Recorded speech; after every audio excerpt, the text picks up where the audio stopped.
Hi, my name's Arosha. I'm a dentist, researcher and lecturer, and I'd like to thank Girls Invent for inviting me to make this video. I love making videos, so I hope you enjoy my creation. Thank you.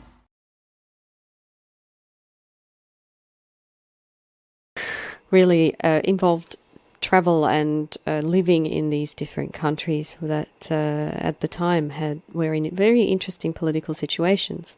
So the first country that I lived in and grew up in was Botswana, which is above South Africa, and I lived there during the time of the apartheid. And then we moved to Sri Lanka during the time of the Civil War, and then moved to Dubai and coincide with the timing of the first Gulf War. And living in a sort of apartheid type situation, I learnt that not everyone will like you. In the Sri Lankan Civil War, as well as the Gulf War, I came to realize that all these things that we think and hold on to, that we feel are really important, like our clothes, our cars, our houses, are really nearly not as important as our family and our friends. And that was an important life lesson for me. A friend in my group who was getting bullied by the other girls. And by bullied, I don't necessarily mean getting pushed and shoved.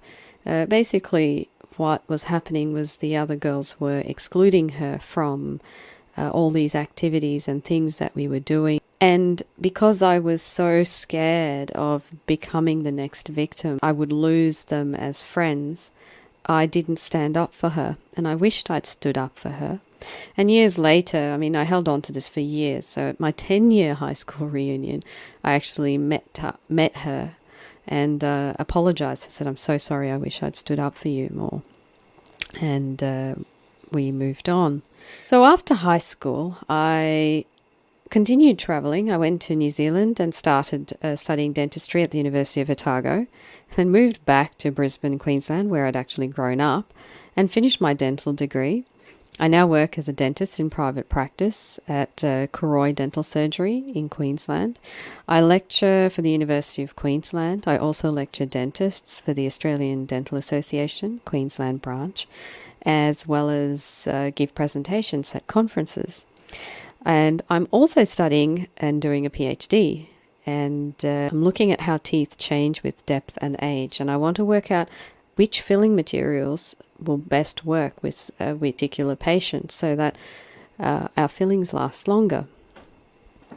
So one of the incredible things that came out of this was that I've won some awards for my research, particularly communicating my research. And the most recent one was the Vice-Chancellor's Award that was presented to me at the University's Australia Conference in Parliament House.